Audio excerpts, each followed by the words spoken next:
Hello, everyone, and welcome to the Engadget live stream of a recording of the episode of the Engadget podcast. I'm Deputy Editor Sherlyn Lowe. Joining me today are not my usual co-host, but one of our newest staff members, Sam Rutherford. Hello. Over there, all the way on the extreme right of this scene. Hey, Sam, how's it going? Pretty good. Yeah, Devindra's out on vacation this week, so I'm doing my best to fill in. Yeah. In between us, separating the two of us, is podcast producer Ben Elman. Hey, Ben. Hello. Hi. So, yes, for those of you who are already here, let's do a quick roll call shout out. We've got Josh Sakdeva, who is back after a while. Hello, welcome back. Jiming Chong is here. Roy Lehman or Lyman, let me know how to pronounce that, says is at night in your country. So, good night, good evening. And hi to Rob's Shed of Tech as well as Static. And we all hope you're all having a great day. And Farid Jedediah, who was here real early, 9:32, said can't wait. I am glad. I hope you didn't think this was Samsung's actual event. And realized that was yesterday, but we are going to talk about the new phones. Exactly. Old Man Puzzle says good morning. And also, Sam, I don't know if you noticed, there's a pretty well-known thing among some of the regulars of the podcast community at Engadget that I speak a few different Chinese languages. And Sam I was going to say, I already saw the calls for hey, Sherlyn, can you speak some Cantonese? Yeah, exactly. So Jiming Chong says, or Jiming Chong probably says, 早晨. I always attempt to get you to speak some Cantonese. There you go, 早晨. 恭喜發財, I guess. And really flexing your Cantonese skills. 我唔知道你要我講乜嘢，你同我講你要我講乜嘢咯。 There we go, yeah. There we go. We got Benjamin Lock. Wow, we look a lot of you today. We've got Drew Carmilcar, one of our regulars. Leo Mayers, Benjamin Lockhart. Dude named Charlie, also a regular. Gabriel is also a regular as well. Rama Nathan says hello from Malaysia. Hello from America. Yeah. Mostly the tri-state area. Vanakkam. Vanakkam is hello in Tamil. That's awesome. Tamil is one of Singapore's official languages. So. I didn't know that. We have 4 official languages: English, Chinese, Malay, and Tamil. Okay, yeah, that makes sense. Yeah, our national language is Malay. Go. Okay. Yeah, so today we are, like Sam said, going to be recapping some of Samsung's news as well as Nintendo's news, but we're going to actually do that later on in this podcast about 11 a.m. Eastern, when we will have a special guest join us. Some of you will know the famous or infamous Chris Velasco, who is a former Engadget staff member, but is currently the staff writer at Washington Post's personal tech staff vertical. Writer. There are many people covering tech at the Washington Post. And so anyway, he is now at the West Coast and joining us at 11 a.m. Eastern, which will be already a pretty early 8 a.m. For him. But in the meantime, we have some other news from Tech to go over. So you'll see us record the podcast a little bit out of order today. Now, for those of you who are new to this stream, this is a behind-the-scenes look at the Engadget podcast recording. Usually we do this just audio only. So when we can, we're going to try to talk to you directly like we are doing now, and we'll answer questions from the live chat. But for the most part, we will be, kind of just talking among each other for a while, kind of recording the bits and pieces. And we might make mistakes here and there, and Ben will step in and be like, hey, can you take that line again? We'll do that. Basically, you're getting a top secret, very, very privileged look at how we make our podcast. So bear with us if we can't get to your questions immediately in real time. So speaking of a privileged look, before we actually get into the episode, one of the things that we're going to do is maybe show some stuff. Is that correct?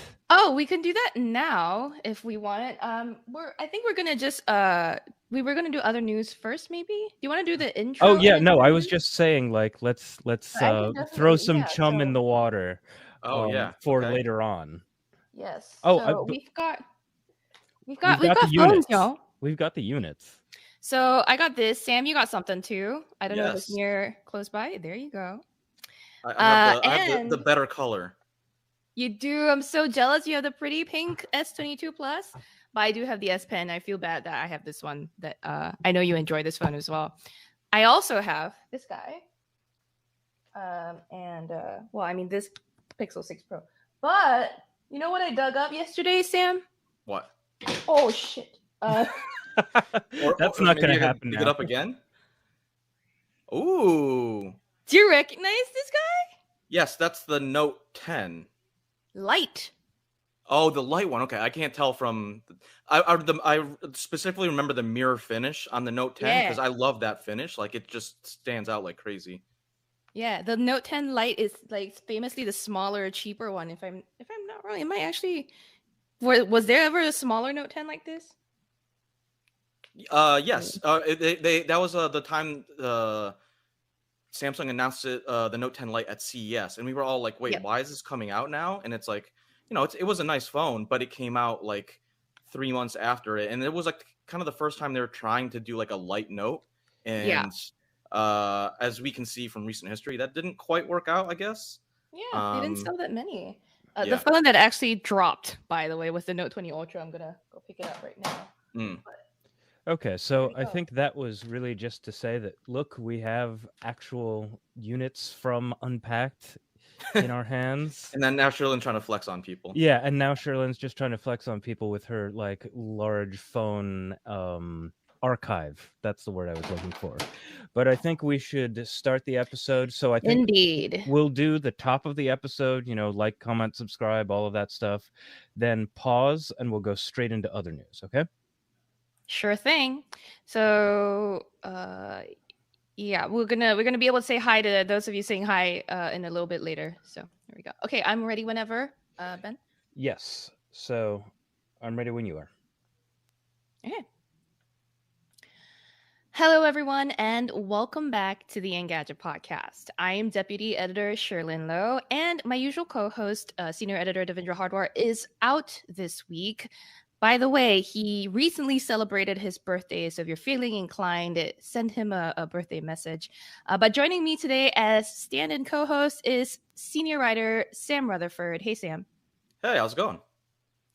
Today we'll be talking all about Samsung's Unpacked 2022 event that took place on Wednesday, as well as Nintendo Direct, which also happened Wednesday evening. It was a very busy day, but the week itself has plenty of news that we'll go over as well.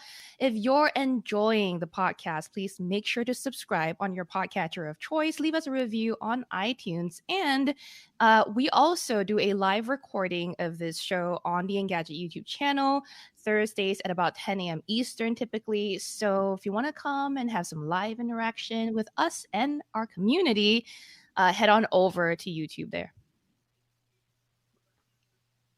All right. Okay. Did I do everything? News? I did no, I did subscribe, leave a review. Did I miss? I feel like there's a third one I should say. Email us? We can do email. Send tips. Well, we can do email at the end of some other segment or something. Cool. I think that's okay. All right.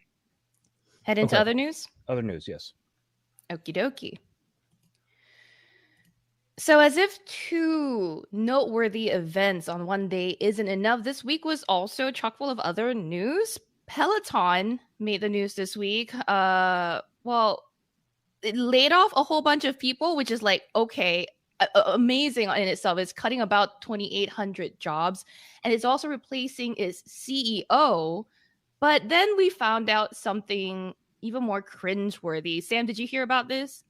Well, there's a lot of layers to this story, but I think you're probably talking about them laying off 2,800 people, and then, hey, as a consolation prize, here's a free year membership to Peloton. It's like, and I just like, adds insult to injury. You're already laying these people off. They're not going to have jobs, and you're like, oh, by the way, keep using our service. It's free. I'm pretty sure you guys know how it works.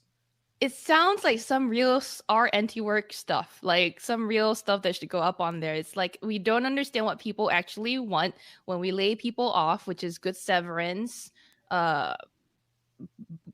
packages at least, or try not to lay them off.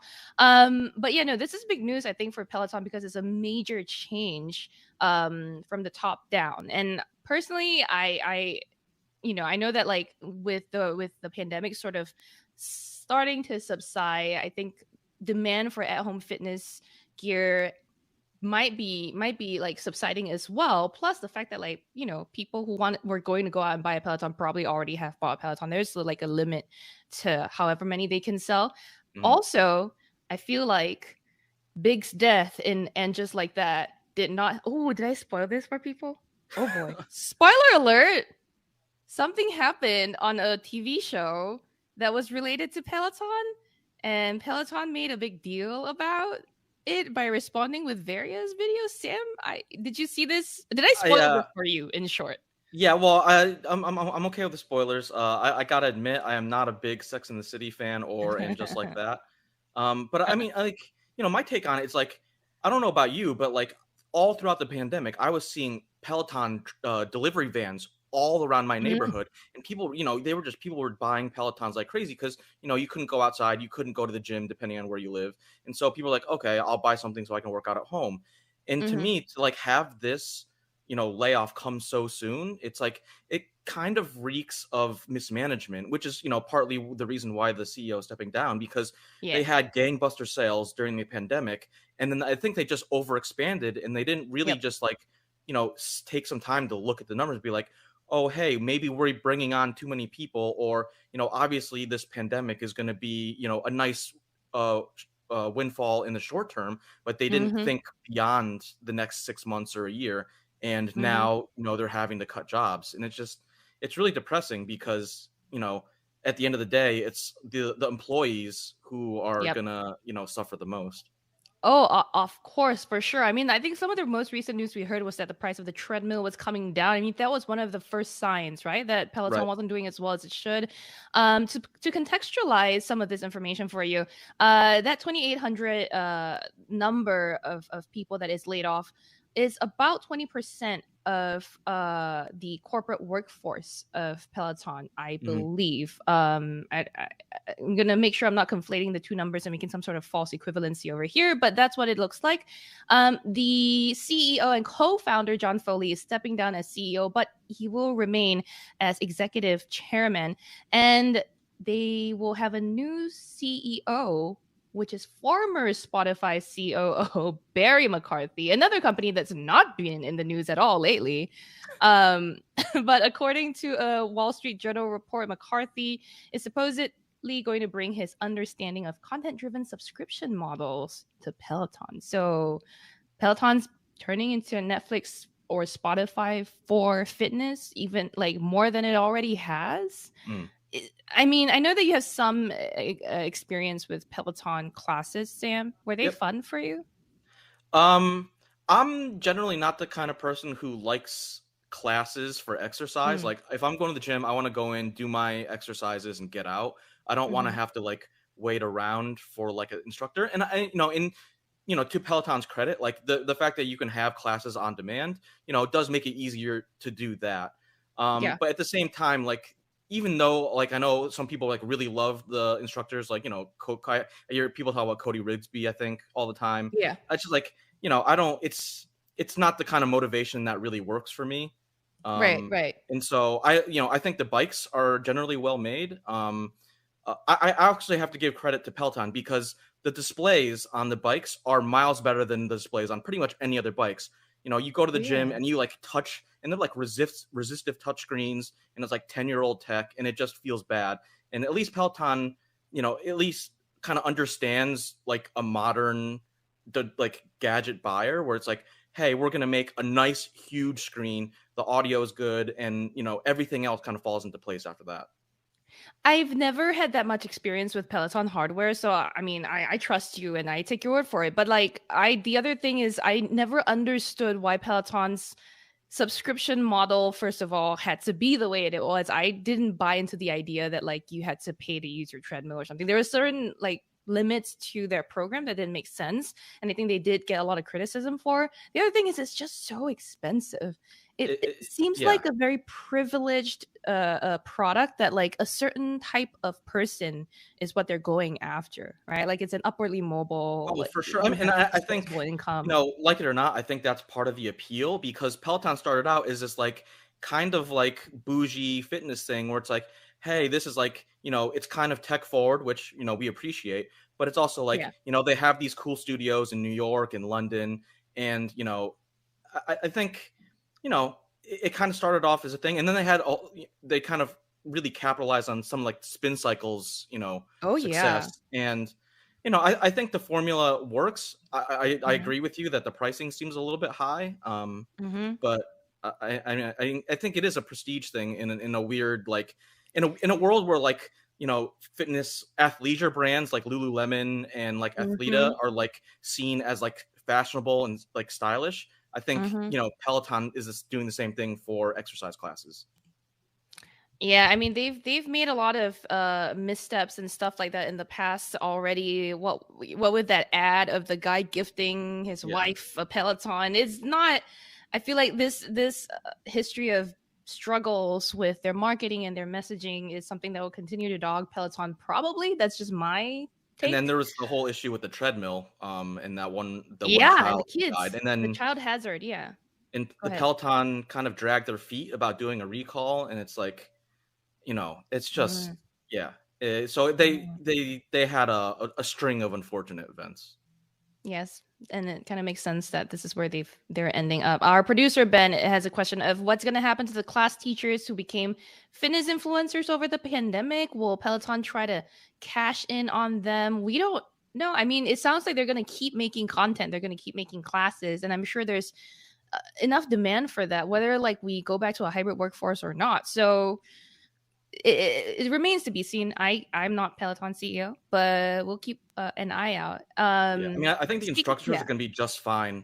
I think there's a Peloton instructor who's going to be participating in the NBA All-Star Celebrity Game. So if you have a big following as a trainer on Peloton, I'm pretty sure you'll have an easy time pivoting out if something happens to Peloton, the company. Yeah, I'm sure Equinox is looking. I'm sure like some other fitness brand that Sam mentioned is probably looking as well. Hey, speaking of companies making moves, we talked last week about Microsoft buying COD Studio. What was it? No, Destiny. Bungie.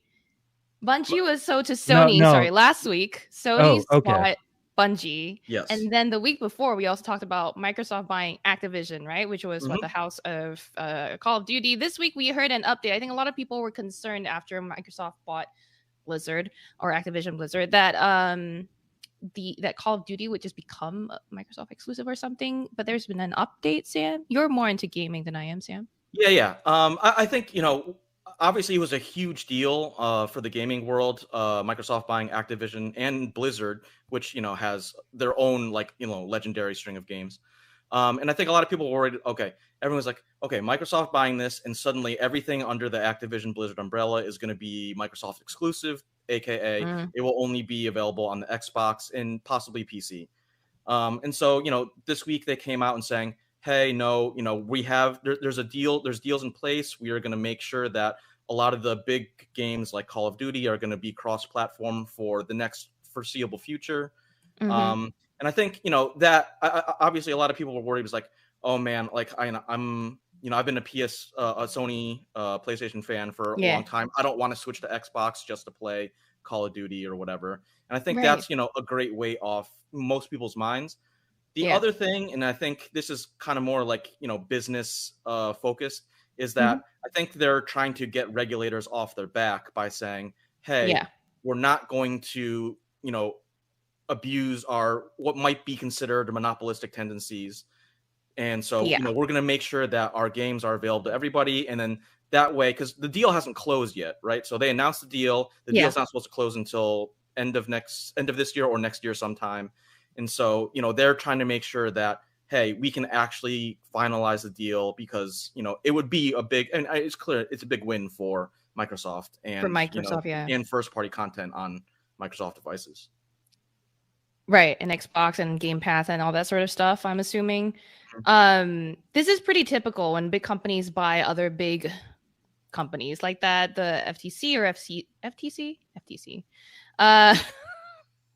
The FTC has to approve just to make sure that it's not being anti-competitive or becoming too much of a monopoly. And we've seen, like we said in the last few weeks, moves like that in the gaming space. So do we know, Sam, if Sony is going to have to, undergo the same regulatory scrutiny with Bungie?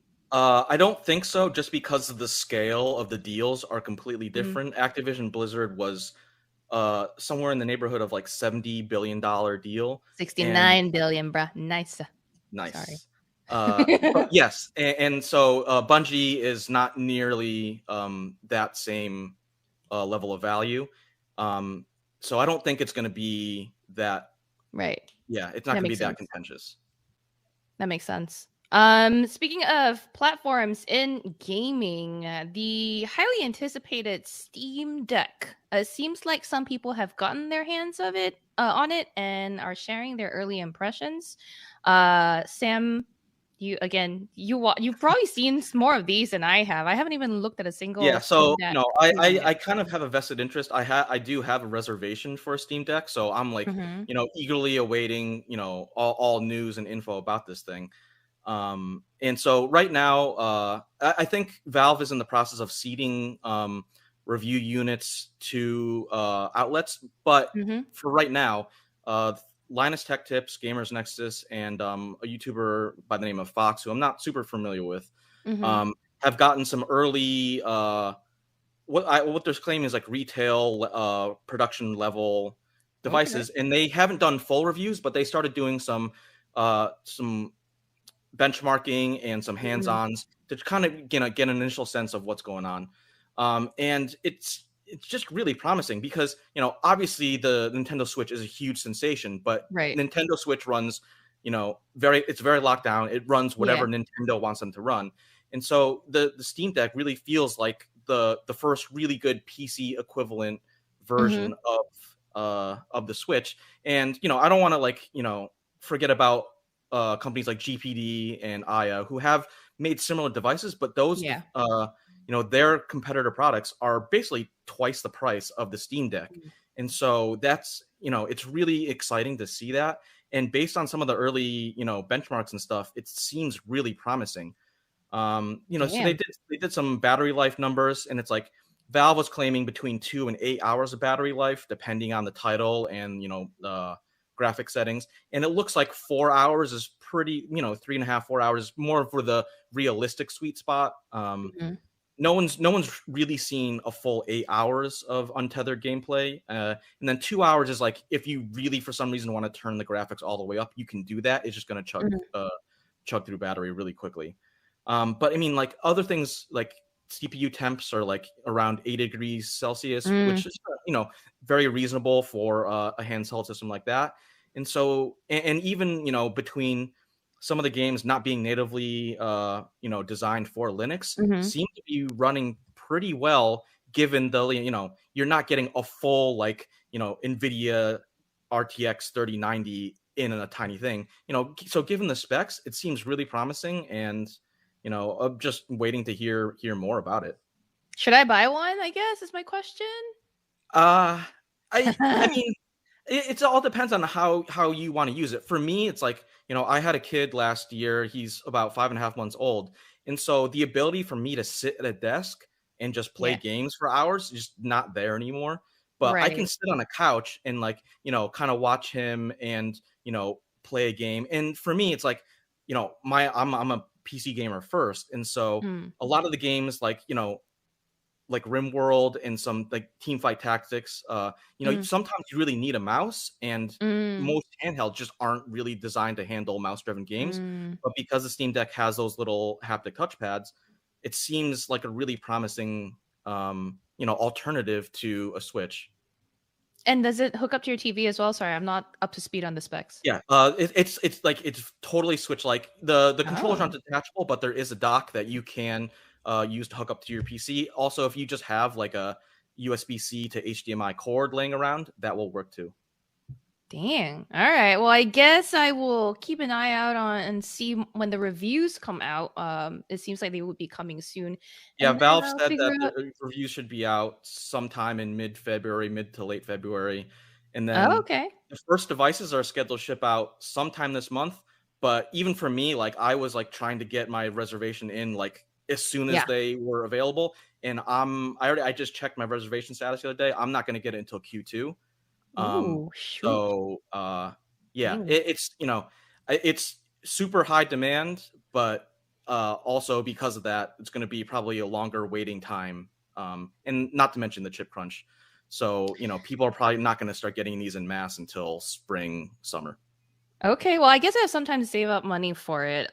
Speaking of saving up money, y'all, that secret project I've been teasing you with for weeks is finally up live on the Engadget site. Basically, I reviewed the Louis Vuitton Timber Horizon Light Up. It is the company's third generation of its connected smartwatch, and for the first time, it's gone away from Google's Wear OS and is using its own proprietary operating system. But I mean, that was my academic reason for getting it in for let's be honest. No, you don't care about the OS at all. That is not why, and that is not why anyone is buying this. What does it cost again? $3,405 is the starting price. My review unit came in at like a $4,100 starting price. Wow. They gave me the slightly nicer case. So no, this is a ton of money, which I guess LV is known for. But anyway, I like Sam was alluding to, we didn't get this in. The OS is kind of an excuse for me to be like, hey, editors, I think I should try this out. But really, it was the way this thing looks. If you haven't seen a picture of this yet, or you can't let me describe this to you. It's like a watch face that's pretty thick, like almost Oreo thick. And it's got curved edges, like that's going away from the face towards the side. And those edges are emblazoned, covered with like the LV monogram detail. And then inside there's like two concentric rings. One on the outside is like the Louis Vuitton monogram. Then the inner ring is just like markings with numbers that are like 1 to 22 or 24 with the LV logo at the 12 o'clock mark. So it's, I guess, kind of like a watch face style, even though I haven't seen a watch with like the number 12 at the bottom. Anyway, fine. That's like on its own, whatever. Then you turn on the screen and it's colorful, and it's like, at first I thought it was very gaudy.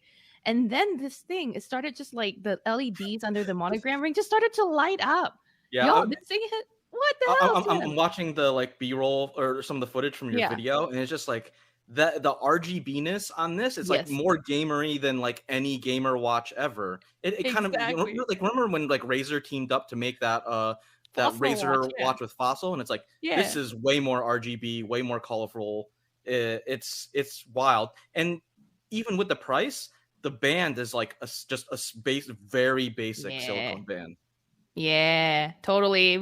I managed to show this to Sam in person while I was shooting my video, which you can check out on the Engadget YouTube channel, by the way. And yeah, no, first of all, I didn't like the color, and the second thing is it's too big for me. They didn't ask for my size, which is fine.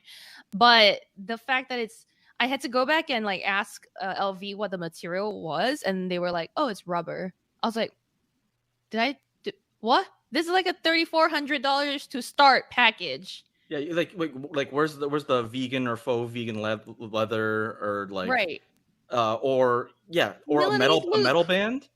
Yeah, you could do so much better. Also, bright orange with all of those markings. Come on, to be fair, they have black or white options that look a little better. And I think they wouldn't look as cheap in person. I haven't seen them in person, though, so I can't tell you. I will say that our editor-in-chief, Dana Woolman, disagreed with me in our coverage. I said that I grew to like the watch faces. I grew to like how over the top this watch is. But Dana was like, what? This thing is ugly. So you know what? You might not agree with me, dear listener or viewer, that this thing is actually something you can come to appreciate. You might actually think it's hideous as hell, and that's fine. Yeah, I mean, it's clearly for people who want that attention.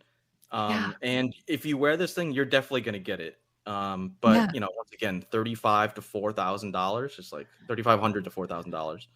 Yeah, that's a lot.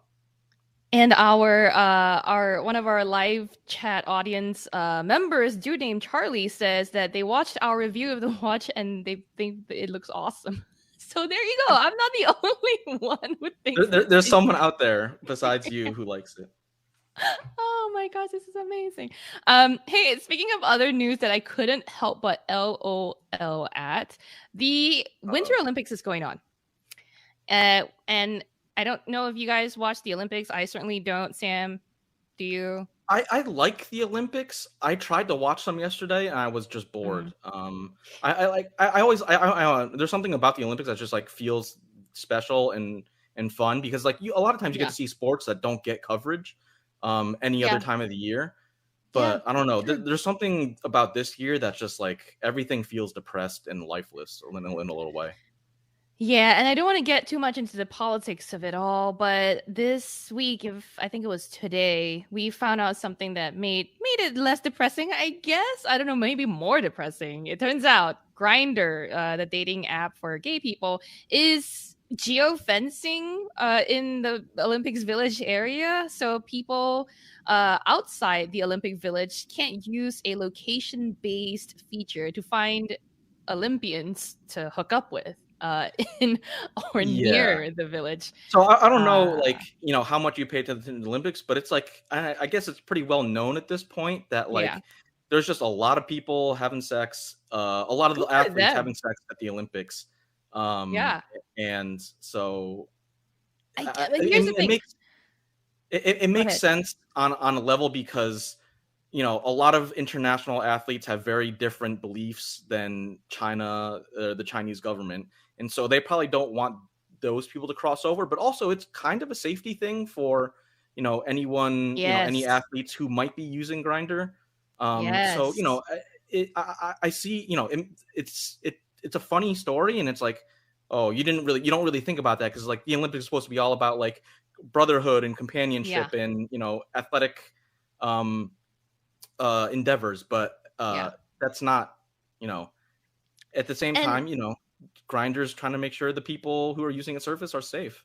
Exactly. The safety part of this is like, just to make it very clear, and when I said I wanted to avoid the politics of this, it's actually unavoidable, right? Because the Olympics this year being held in Beijing, China has had quite a storied history around user privacy, but also gay people. Well, I mean, like, it sucks to be LGBTQ in a lot of parts of Asia right now. And in China, you know, you don't really know what the government is going to do. And in the past, it looked like Grindr users outside the village, anywhere, really, it seemed like, could find Olympic athletes through the Explore feature, which created a problem for those that were from countries that still criminalize LGBTQ sexuality. So I know, I mean, I come from a country that technically being gay is still illegal, which sucks, but okay. And imagine if like somehow you get found out because you're representing your country at the Olympics and someone outside the village happens to be an official from your country that happened to be walking by or walking in a 10-mile radius, I guess. And discovers that you're on there. I mean, as an Olympic representative, you're fairly well known too. So this is something that could be problematic. So I think it's nice that Grindr is thinking about doing this. I don't know necessarily if this is going to be a foolproof method. I worry about like I don't know if this makes Olympians feel any better. So hey, if there's any Olympic athletes listening to our podcast or watching right now, send us a note. podcast@engadget.com. No, but there you go. Yeah, tell us all about your exploits and how Grindr's policies are affecting you. Yes, and I don't mean to laugh about something that's actually serious. I'm just laughing at me thirsting after Olympic listeners. Really, I just want to raise the profile of this podcast. That's the funny thing about the story itself is because, you know, it just reminds you that's like, oh, these Olympic athletes are people too. You know, they're you know they have their private lives and. You know, they're trying to make sure that private life stays private, which, you know, I think everyone is on board with. Yeah. So that was again, like I said, this has been quite the week in tech, but you know, there's still more coming. So stay tuned for all of that coverage on Engadget.com. Ben, should we just move straight on to working on? Straight into working on. Alrighty. Moving on now to what we're working on and what we're cranking on. Sam, I feel like I know what you're doing, but what you up to? Yes. Obviously, we have the new S22s. So we're going to be working on those reviews. But I'm also working on the Alienware X14 gaming laptop, which got announced back at CES. Yes. And it's Alienware's new smallest and thinnest gaming laptop ever. So it'll be really interesting to see what Alienware can do from a company that for years and years and years just never even bothered to make thin and light gaming PCs like Razer or MSI or some of the other competitors. And it also has a new Intel 12th gen a CPU, so it'll be interesting to see how the performance compares to like last year's M15 or X15. I will be waiting to see. I mean, you're a PC gamer, so I feel like you're pretty well set up for this. I'm like, oh, maybe I'll get this. I'm like, nah, when am I ever going to get a gaming dedicated laptop? No, unless it's covered in, LV logos and lights up RGB. There you go. Like you said, I'm working on the S22 Ultra review, and I have been having a lot of fun drawing things. I'm a very bad artist, but because of the S Pen, I just keep feeling the urge to draw. So, it's been a fun discovery that I'm not great at drawing. We're also preparing for MWC Mobile World Congress, which is usually happening around this time of year. Engadget is not planning on sending an in-person team, but we will still be covering everything remotely when we can. So definitely stay tuned. And also, a couple of embargoed news items are coming very soon. I can't say very much, but I will just tell you to keep refreshing Engadget.com. You'll see there's some interesting news coming out of some of my beats. Me and the mysteries always. Yeah, I mean, it's always a little slow after in the few weeks after CES, and now it feels like people are starting. Once Samsung does their Unpacked thing, people's like, okay, floodgates are open. Let's just release all the things.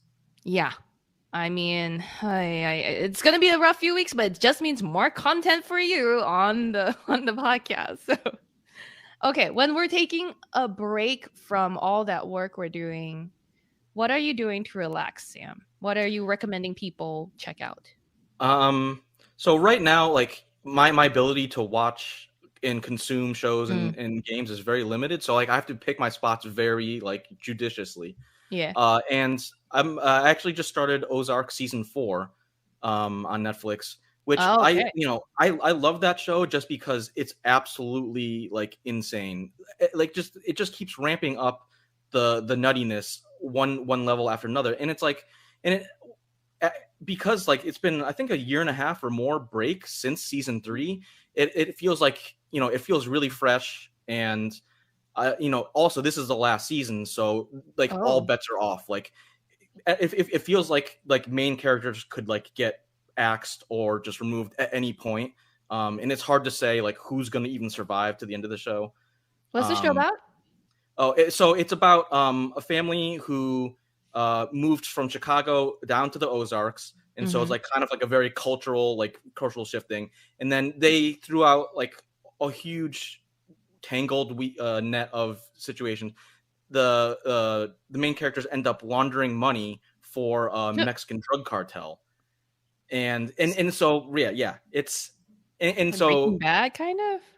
It has a very similar feel to Breaking Bad, and it just you can kind of see every episode or every few episodes they just keep digging themselves deeper and deeper and deeper into the hole, and now they're they've been trying to get out for the last couple seasons, and it's just every time something good happens, it's another an even bigger hurdle comes up. And one thing I really appreciate is that the kid, so it's the lead actor Jason Bateman. And his wife, forgetting her name, sorry. And they have 2 kids, and the kids have grown up throughout the series, and it's really interesting to see them not only as characters participate in the family business either begrudgingly or just they're diving full on into it, just man, that's a weird turn for naive kids to be oh, now we're helping our parents launder some drug money. Kind of but chilling. Then also really interesting to see them just grow as actors too, because they really they were kind of afterthoughts in the first season, and then they really started becoming influential characters in the show. I can see how your new dad status is playing into how you watch TV now. I mean, I didn't really make that connection until recently, because we started watching the show way before my son arrived. But it definitely adds a new thought process and introspection behind what I see in the show. Okay, well, I hope we brighter futures ahead for your son. Yes. And then But so you've been teasing all week. You have some sort of secret pick that you wanted to recommend. So now it's time to spill the beans. Not all week, all day, maybe. But yes, no, again, the listeners of the podcast are probably familiar with the fact that I try to surprise my usual co-host with my pick. Sam, I thought you'd be interested to know that this week I am recommending people watch The Tinder Swindler. Oh no, I saw that. That very annoyingly, that popped up next to my feed on Ozark season 4, and I'm like, maybe I'm gonna pass on that one. So it's not a dating reality show, the one of those that we always hate watch, but it's actually. I was expecting you to say Too Hot to Handle season 3. I know. Thank God we don't have to talk about that. I know. We can get into that next time. A bit of history. Sam, Sam, and his wife sometimes watch awful TV shows together on Netflix, including Too Hot to Handle, Love is Blind, which by the way, season 2 is coming soon. But no, I'm actually not recommending any of those. You should watch those. The Tinder Swindler. It's something that's kind of trippy to say. I keep spelling it as Tinder Swindler, but it's Tinder Swindler. Basically, there has been a man named Simon Leviev or Leviev, or there's a lot of different pronunciations offered for his last name, Simon L. And he's been using the app Tinder to meet women, get them to fall in love with him, and then and con them out of their money. No. There's 3 women featured in the documentary specifically, but we hear the total amount he's conned altogether is somewhere between $7.5 and $10 million, according to various reports. Out of some of these women that were interviewed for the documentary, the first one, was conned out of $250,000. What he would do, I won't spoil all of it for you, but his whole thing is he'll swipe on someone on the app. And this is like kind of scary for me as someone who's like a former Tinder user to be like, God, I could see this happening. But like you'll match with someone, or match with Simon in this case, and he'll like start talking to you about like, oh, my life is so busy. He positioned himself as like the son of a diamond magnate, and was like apparently always flying all over the world on private jets for these like huge deals, business deals that could run amok at any time. So it's like this high flying life with like high levels of danger at some point. And as the documentary progresses, you can see he uses this setup as a way to get the money, right? At some point, he's going to be like, babe, I need all this money. What he was doing is using the money to fund his other trips to woo other girls. So it's basically a Ponzi scheme. Yeah, this is a Ponzi dating scheme. Yeah. And I don't know if this is going to spoil it for people. I mean, it's facts and it's out there. But the whole thing I took away from this story is it's very annoying that he got away pretty much with about just 5 months in jail, and he's still out there living his best life right now. According to the latest updates that I saw on Reddit last night, because that's what I do at 3 a.m. Sam, is he's apparently saying that Netflix hired him to act in this show called The Tinder Swindler. He's still denying all of it. So if you're interested in finding out more about this crazy ride, I recommend this documentary. I will also advise you to be patient with some of the starting part of it, because it doesn't go right into the crime bits. It's showing you one of the women who fell for him and how she did fall for him. And I think some of us are, primed to be a little critical of women who are privileged enough to take out loans and lose that much amount of money for a man who has what looks like a luxurious lifestyle, right? Like, I think a lot of the conversation on Reddit about these women was that a lot of people were calling them gold diggers, and I don't think that's an entirely fair assessment. So just kind of like check that part of yourself if you're watching this. It gets more fun towards the second and the third. Like, I don't know what it is with like the timing of these things, but like this is like playing right into the whole West Elm Caleb thing, which I was goodness, I was completely just not aware of until recently, and then it's just like, wait, what is this? And it's like it's kind of the same situation, except I guess West Elm Caleb isn't like scamming people for money, but he's doing a very similar thing where he's like, let's try to reach out to these women on Tinder, and just like it gets like he's accused of like love bombing them, which is like also a new term for me, but it's just like, okay, how is that new to you, Sam? So just FYI for everyone listening, Sam and I are like tight enough that Sam's one of my go-tos for dating advice. Sam gives very brutal but very good advice sometimes. Yeah. and if that's what you want to call it. I mean, you give honest advice, which is good, and I appreciate it. Brutal is just on my part where I'm like, oh crap, he's right again, damn it, you know. But the term love bombing has been around. It's when someone, it's just like out of nowhere at the start is like, oh my god, I'm so taken with you, I love you. But meanwhile, they disappear at the drop of a hat. So maybe I just run in like I read more about relationship advice than you do, Sam, and that's why I've like been aware of this term in the vernacular for a while. Yeah, I feel like, I've been married for a couple years now, and it's just like I feel like this is one of the things that like maybe it came about or after like I kind of got out of the dating scene. So it's like, you know what? Okay. I don't know. I guess that's like I guess it's like the depressing like transition into dad life, right? Where he's like, oh, I'm not hip to the dating terms. No, you're right. It's not depressing at all. But I guess it's just like out of touch in a certain respect. Oh no, enjoy it, and enjoy the Tinder Swindler and Ozark. Did you want to recommend anything else, Sam? Yes. For anyone who needs a gaming pick, I'm really interested. I haven't had a chance to play it yet, but I'm really interested in Lost Ark. Which is a brand new kind of action RPG MMO game. And, as an old, like Diablo is one of my favorite games of all time. And, especially with the recent kind of scandal at Blizzard and like the mismanagement that's going on over there, I've been kind of looking for games that are like, have a similar feel, but not necessarily made by Activision Blizzard. Just change it up. And it seems like this game is really promising. It looks great, and it really has that like really deep hack and slash vibe that exists in other games. And I'm and also as someone who's testing out a new gaming laptop, it's like hey, it's always really awesome to have like fresh software to like really put a new game or a new system through its paces. Nice. And this is PC, right? Yes. Okie dokes. All right, Ben, I think we're at a good stopping point. Yes, we are at a good stopping point. Okay, alrighty. So we can do the outro after. Yeah. Okay. And that would, because like that would also be confusing to exactly viewers right now.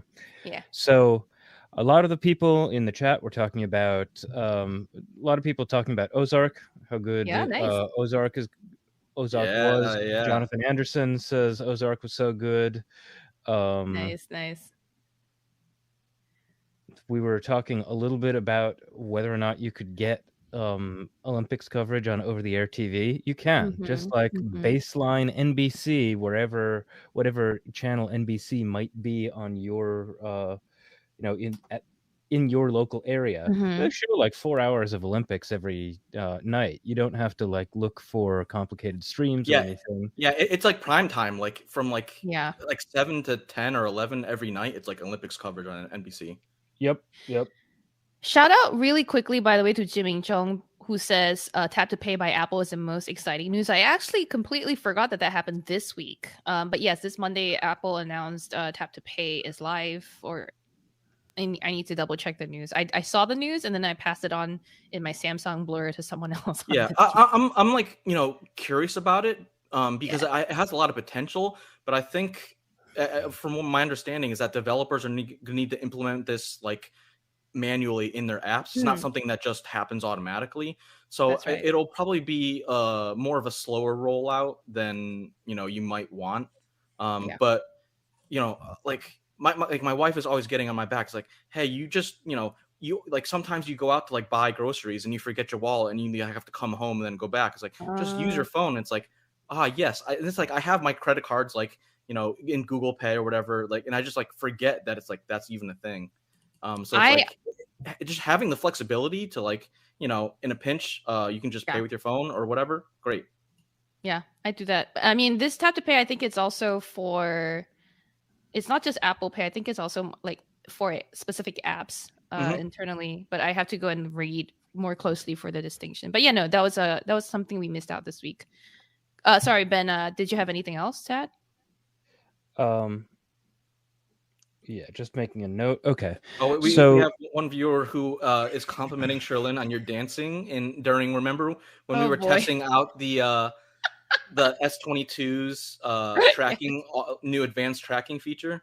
I was not dancing. You were doing this like lunges.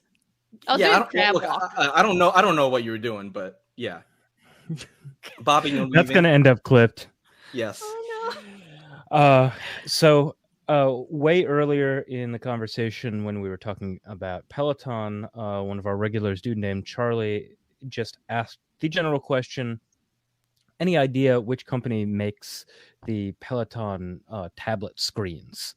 So I was like, okay, I'm gonna find this out for myself. And so I, pretty quick Google, I saw a post on Reddit by one of the moderators of the Peloton subreddit, talking about the specs of one of the new bikes. And they said that it's been like part of the development of the bike has been, it's been in development since at least 2018 by Quanta Computer, not Quantum, excuse me. The manufacturer of Peloton's other tablets. So Quanta, pretty well known in the hardware manufacturing world.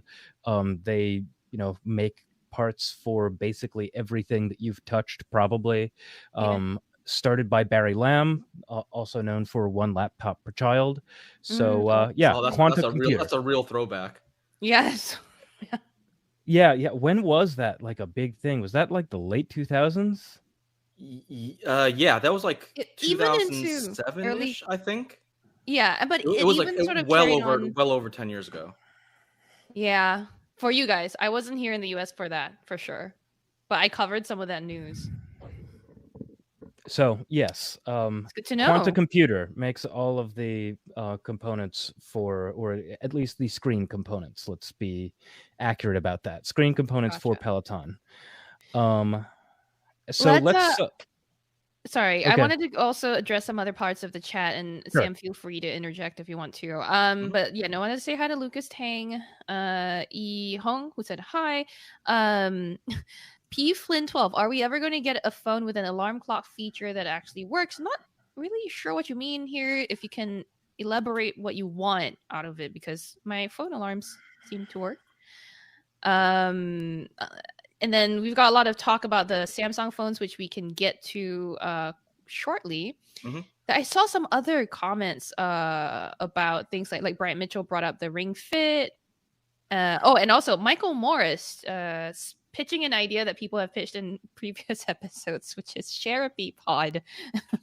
And, I'm here for it. It's therapy by Cher, or maybe Cher gets therapy and then you can just like cop some revelations off of her session. It's both basically. Everyone who knows me knows. Speaking of Michael Morris, hey, he's our social media in charge or editor here at Engadget. And speaking of social media, if you guys are on TikTok, did you know that Engadget has a TikTok channel?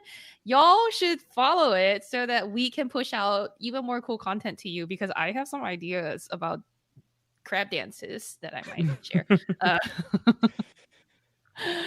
But yeah, I wanted to also shout out, the people who were very nice about my so-called dance, and a person who said I pronounced Ming Zhi Guo in my in the Engadget videos. This is a noted Apple analyst, Ming Zhi Guo, who's always cited in a lot of leaks or prediction stories about Apple devices. So there you go. So let's show some phones. Hell yeah! Right. Sherlyn, you want to go first because you have the big boy. I had the fun boy. Well, yeah, the big boy.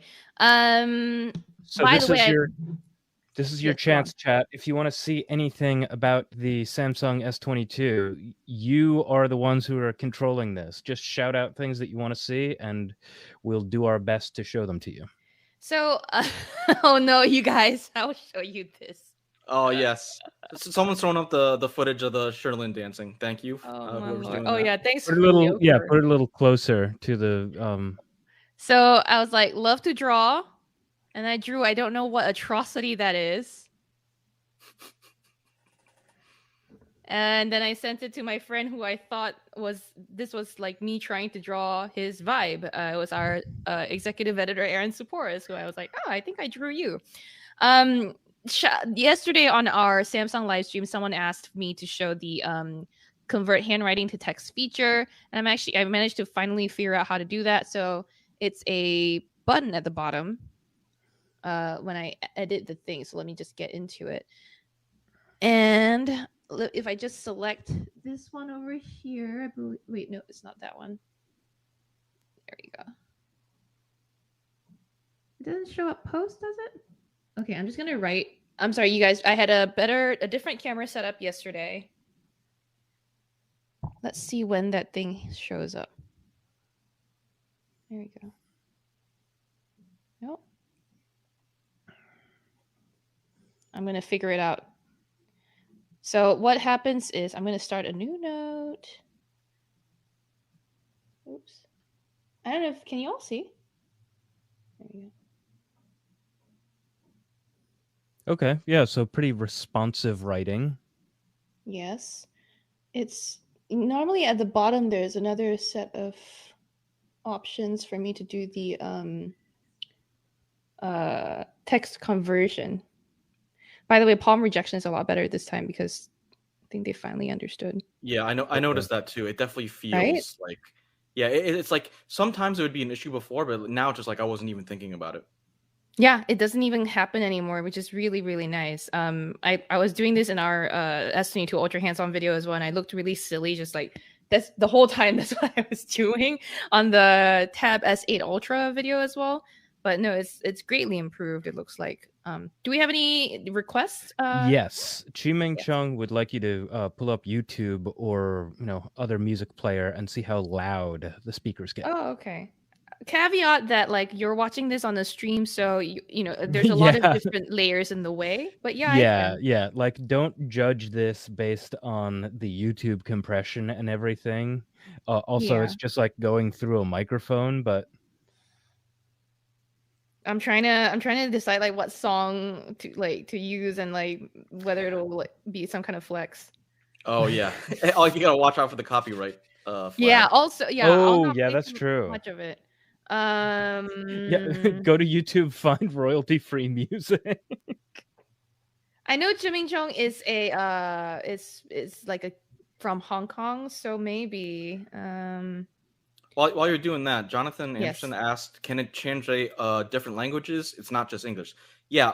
Last time I checked, it's at least 55 different languages are supported for the handwriting to text feature. And it might have actually gotten even higher, maybe closer to 70 with the introduction of the new note.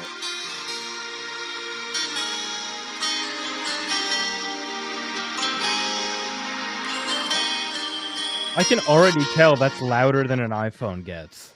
Really? Like by a lot.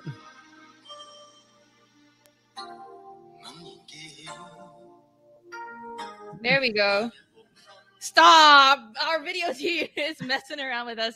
Jimmy Chung, I hope you enjoyed, found it helpful or insightful. Sam, you have the S22 Plus as well. We could also take a look at that. Yeah.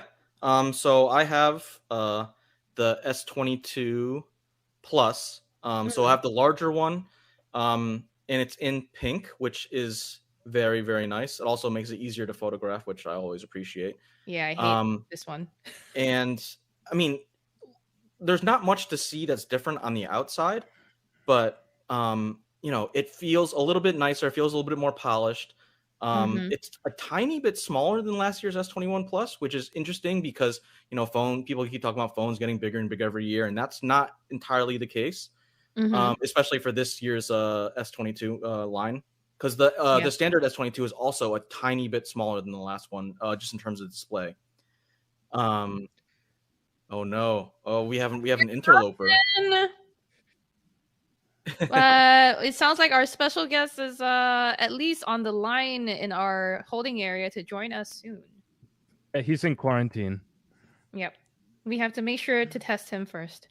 And yeah, going back to the S22 Plus, 6.6-inch screen, Snapdragon 8 Gen 1 processor, 8 gigs of RAM, 128 gigs of storage base. You can get a 256, and I don't believe there is a 512 option this year, but maybe they might add one later on. So specs are.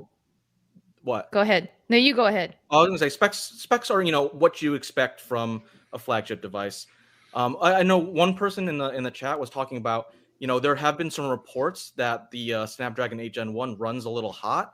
And so I think, you saw Samsung really call out that, like, hey, there's a vapor chamber and there's a lot of new cooling stuff. And I think that is definitely a direct response to, the idea that the Snapdragon 8 Gen 1 runs a little hot. And so it'll be really interesting to see how that affects performance once we get a chance to like use these more in the real world. I'm already seeing like battery life being a little weirdly faster to drain than previous models of the Note or the S21 Ultra. So we'll see. I finally figured out the where the tools were hiding. It turns out I could have just swiped to see more. But anyway, here are some words. And there are functions here that will allow me to convert text. Okay. So this is that was to straighten the words, and you can see that it straightened the word point. I don't know if you can, but there you go. And then I'm trying to get, is it this one? This one. There we go. Yeah, there we go. Okay. So you see what it converted. Hello there, which is hello there. Hello there. Point was also correct. Hard to demonstrate here, so I will just say you guys watch out for our full review video, which will be coming shortly. But it works. We are ready to introduce. Yes, we are ready to introduce Mr. Chris Velasco. Hey. Oh my god. Hey, hello. It's good to see y'all again. It's like our group chat come to life. Thanks. The 2-finger clap. I guess. Hi. So it's before me, I'm we back. get into the actual Unpacked thing, we have one more question, which is like, what are the major? Michael Coley is asking, what are the major differences between the 22 and the 22 Plus besides screen size and battery life, or is that it? It's mainly screen size and battery life. The S22 Plus does have UWB ultra wideband communications that the smaller one does not. And the other important difference is that the S22 has Wi-Fi 6E. The standard S22 just has Wi-Fi 6. So slightly faster wireless communication, a little bit extra when it talks like, for the UWB. And that really is only a factor if you are planning on like, you have a new BMW and you want to use the digital car keys feature, you would probably want UWB for that. But those are the main differences aside from display size and battery size. Got a lot of people excited for the comeback of the Velasco. Yes. I can't believe it took like 15 seconds for Garth Velasco to make another appearance. Some things never change. I thought it was Velasquefield. Man, it's been a while. I agree that Velasquefield is better. Right, you're right. My bad. So yes, V moved across the country recently. He's coming to us from a apartment that I can only imagine he pays about $6,000 for 100 square feet. It was a mid-pandemic get, so it's as reasonable, I think, as one could find in San Francisco. But very nice. Yes, I don't want to live here. It's fine. San Francisco's fine. Sam and I have talked about this. He likes it. Well, Chris always finds ways to be like, hey, I'm gonna be back on the East Coast in a month. Yep. But it's like every other month, like, hey, I'm coming back. Hey, we were just having this conversation. I Yeah. found there's this for people sort of interested in New York real estate for whatever reason. Quick sidebar: there's this thing called Listings Project where it's for like artists and sort of artsy types. Yeah, I know that. And there's like really cool and really reliable sort of apartments and sublets and stuff. So last thing I saw, I flagged this in our group chat. Hey, should I guys stay in Brooklyn for a week for like $600, but as a condition of that, have to take care of 2 cats? Because that sounds perfect for me. I actually saw literally that one. Maybe. Sorry. Okay, so before we get into the Unpacked talk, we need to make sure that Chris is recording on his side. Yes, that's a great thing to check on because I am just now opening Audacity. Okay. Yep. And once you're recording, we're going to have to sync again and chat if you want to clap along with us. That's always fun. Okay. Clap if you believe in the podcast. So yeah, you see that you've got all the recording signs, numbers are counting up, you got a waveform, all that. Mm-hmm. Okay, great. Okay, gonna count down from 3. Then we're going to resync. And then, maybe 5 seconds of silence or something, like something really quick. And then we'll actually talk about Samsung stuff. So 3, 2, 1.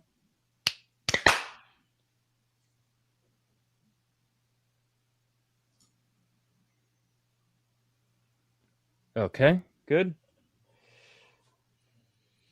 All right. I will take us in, and then I will introduce V. And then we'll go off from there. How's that? All right. Yes. Everybody ready? Mm-hmm. Cool. So this week, Samsung had the first Unpacked event of the year, and it unveiled the Galaxy S22 series as well as new S8 tablets. Sam and I covered it for Engadget. You can check out our hands-on and other articles up there. But joining us today, a special guest to just go over this experience with us is Chris Velasco, staff writer at... Hi, it's me. I'm back. Also, you're calling me Chris, which is a very strange thing to hear with my ears. Anyone that's new to the podcast, we've explained in older episodes when Chris used to work with us that I've gotten into the habit of calling Chris V, which is just an easier way to refer to him. So I might slip this episode and refer to him sometimes as V, so just in case it confuses you, there we go. But yes, hey Chris, what did you think of Samsung's event? I feel like this is very much the same conversation we have every time Samsung has a thing, in which the products themselves are generally fairly interesting, maybe slightly less so this time, but the presentation is just like a little overwrought. It's a little long. Like, I get why they did it, but I was not particularly, I'm completely whelmed by everything that I saw this year. I'm curious to see if you guys feel the same. Did you like the Bridgerton skit they had in the middle of everything? So, okay, here's my question, because I caught it, but then was sort of doing other things at the same time. So here is my query to both of you. Were those like actual Bridgerton characters? I've never seen Bridgerton. Is it just like a send up of period dramas, or was it actually like, this is the cast, look at how much we paid them to do this stuff? I'm with you. I'm not in on the whole Bridgerton thing. From what I gather, it was like a promo in the style of Bridgerton, not the same actors, not the same, but like the same kind of like set dressings and time period. And so, I thought, like, I'm with you. It's like a lot of times, like when, Samsung is doing these streams and they do like a BTS music video, or, this Bridgerton like skit comes on, I take that time to like, write something, or like, I'm like, jotting something down in my notes. Like that's my break time to get some work done while like, they're not spitting out information at me. So I thought it was cute, but I didn't really get it. I was horrified because first of all, I don't watch Bridgerton either, so I don't know what was going on. I didn't make the connection that quickly. I was on the live stream here on the Engadget YouTube channel. I had just before it gone out to pick up the review units, which had just arrived, and I want to do our live unboxing, right? And so imagine I'm leaving like when like the first opening speaker is talking about sustainable, and then come back to what sounded like Bridgerton playing on my laptop, and I freaked out. I was like, what is going on? Because you're offering gifts to Her Majesty. I was like, either Samsung's taken this thing to a whole new level, or my laptop changed the channel and my live stream is watching some weird crap right now. So that's why I was horrified. But yeah, no, it's typical Samsung fashion. This event was in parts cringe, but in parts entertaining, I guess. And we sat through all of it. V, did the Washington Post have a lot of coverage on your part? So this is, I think, the first, maybe not, this is the first like big Unpacked that I've covered since joining the Post. And we take things a little differently, which is weird. Like, it was a weird adjustment for me, honestly. So we did one story the other day, and it was mainly focused on what I thought were the most interesting things that they announced, which were the Tab S8s. Like the S22s are perfectly fine. Like we all had hands-on time. You guys have them. Mine hasn't arrived yet. So like there's a sense already that these are fairly sturdy, competent upgrades, but nothing super exciting. And then I think we're all glad to see the Note is back, but it is very much the next version of what we had with the Note 20 Ultra. So there doesn't feel like a whole lot of progress being made on that front. Just familiar faces kind of returning. But the tablets, at least with the Tab S8 Ultra, which to me is still just like a ridiculous thing. I had a lot more fun just sort of like running with that at the post. Okay, so let's start with the Tab S8 Plus. I mean, Tab S8 line, right? I mean, I did our hands-on for this, and Sam also recently covered the Android 12L beta for us. So I think it's important to bear in mind because, like I said in my hands-on article, the Tab S8 series or the Tab S series was always the best premium Android hardware around. Pixel Slate notwithstanding, and even the Pixel Slate is like middling, you know what I mean, the hardware side. But with the promise of Android 12L coming, with some of the tweaks that Samsung has made, also no mention of DeX whatsoever, I am intrigued. I felt like one thing I noticed immediately when I looked at the Ultra was like, I was like, oh wait, this looks like an iPad Pro. And it's very, very thin. It looks like the bezels surrounding it are also very thin. Just in terms of the engineering here, I was pretty taken. V, did you have like similar, like, did you think it looked like an iPad Pro? Because I know you have iPads. I got that for a sec, but I feel like anyone who sort of sees one of these in person is disabused of that notion very quickly because this thing is long, right? Like this is the long man of Android tablets. Oh boy.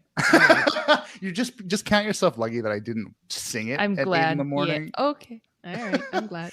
But yeah, like it's a very visually arresting device, right? Like as I walked into the content capture space, that was the first thing my eyes locked onto because it's like the biggest, most interesting target. And then you pick it up and then you realize, oh, it's like a little lighter than an iPad Pro, like marginally, but it's considerably thinner. The build quality is fantastic. This is a Samsung screen, which Apple is trying to sort of outdo, but hasn't really gotten there, in my opinion. Like in a lot of ways, this is one of the most impressive devices, period, that Samsung has ever made. It's just, to me, strange that all of that sort of effort and engineering and forethought went into an enormous tablet that will still face so many of the classic Android tablet problems.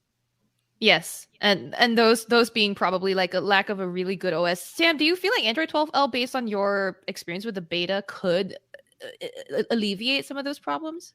I mean, in terms of the Tab S8 Ultra, I don't think it changes much because Samsung already has a lot of the Android 12L features already built into One UI. So, you know, Samsung, because, you know, Samsung's been pushing the whole multitasking stuff on their devices forever. You know, they have better multitasking support, better split screen support than standard Android.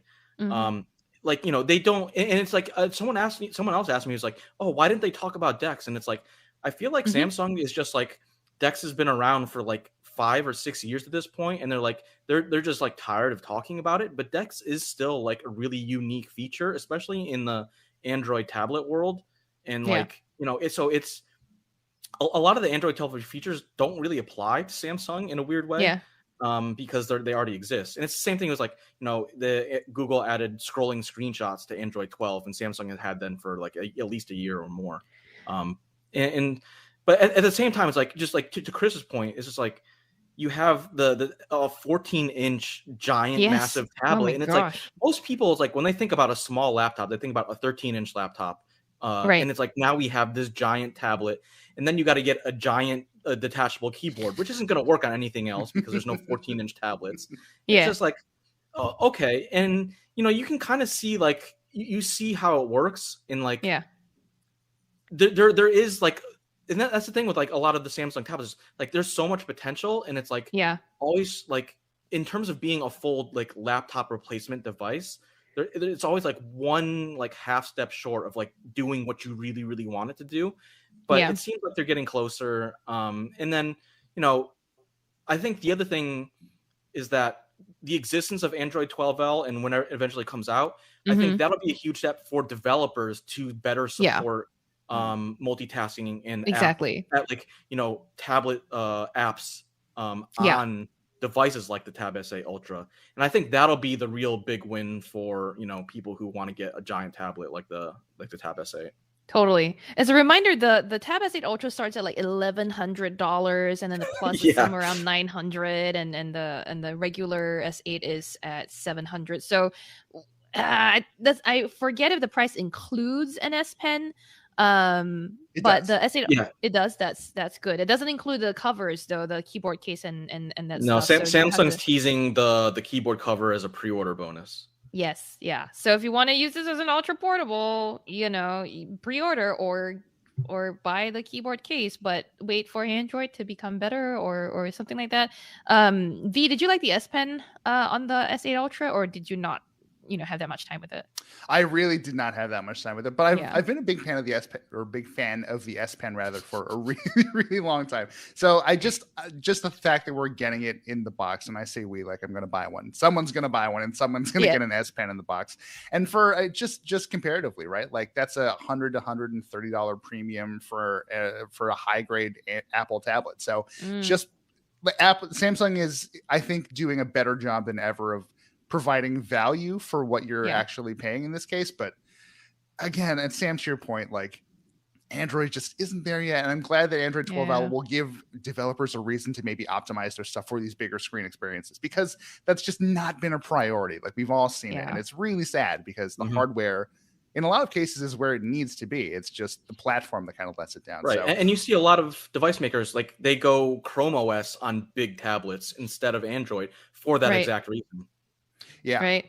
We were speaking, Samsung in a conversation mentioned that something like 90% of the people who bought like the bigger Tab S7 when it came out 2 years ago, in like 2020, middle of 2020.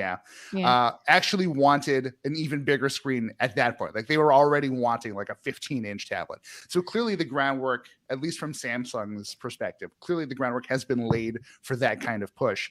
But you have to wonder, like, how small a chunk of people was that in the first place, and how much influence are they sort of having over what Samsung is doing? Yeah, I hear you. The hardware here, let me just round up what else is new about the S8 and S8 Plus Ultra, or S8 Ultra. The Ultra model has a dual 12 megapixel front camera setup, which you can use for things like auto framing in a call. We did that with the camera app at our hands-on, me and Sam. And then the regular S8 and S8 Plus both come with 12 megapixel front cameras this time, as opposed to 8 megapixels before. And you still have dual rear cameras if you want. And then software has been somewhat upgraded. I think I was most intrigued by Google announcing with Samsung that Duo, the video calling app, will support live sharing, similar to Apple's SharePlay, but not really that similar, actually. V, did you what do you make of this, and did you get to try it out? Did you guys get to try it out? Because we did not. That's what it always feels like at those like early demo events, right? Like half the software that should be that will be talked about is just like not available for us to use. Exactly. So yeah, I haven't tried this either, but I mean, it is like crucially important for Samsung to make these sort of bigger ecosystem plays, and they talk about it a lot, right? Like there's no like Samsung device, non-TV device rather, announcement that springs to mind immediately that didn't have someone from Google pop up saying, hey, check out these new like collaboration features, and here's new camera stuff that we've put into Duo. And for Samsung, that has to fight against Apple, not just on the hardware front, but in just the way it integrates with a broader array of devices. Like this is the be all and end all. Like this is what Samsung has to nail, and they're getting there slowly. I don't know that I've seen anything that's like really pushed the boundaries, right? Like with the tablets, what was Samsung talking about? There's like the Notes app where you can sync between your phone and your laptop and your tablet, and the wireless display stuff, none of which is like terribly new. And I'm curious, you guys have covered Android tablets probably, fair to say, longer than I have. What sort of like cross device integration kind of would get you to buy a tablet like this? An Android tablet like this? Yeah. Right? Like what would we have to do to the ecosystem to make it like worth buying into? it's hard to convince me to buy an Android tablet to begin with. Not until, you know, like we said, the support is there, right? Like, it could be the best second screen in the world, and it's still not worth. I have a second screen, like I could just link up another monitor. I'm a big Android user, but not on as like do you know how many dead Android tablets are sitting in my like closet right now? Because I thought on a whim I was going to use one, and I bought one, and then just sitting there now. Or my dad gave me his old one because he couldn't be bothered to use it anymore, and then now I can't be bothered to use. You know what I mean? It's that's the reason I'm like, I'm never buying an Android tablet again. But I keep up with the news because I have to, you know, cover them for my work, that sort of thing. Yeah. Wow.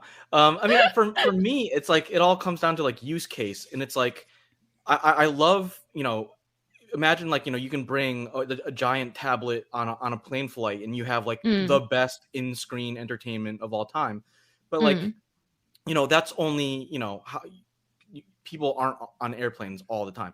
So it's like, to me, like, you have to figure out like what use case are you really gonna get that like take advantage of the Android form factor and, you know, Samsung's hardware.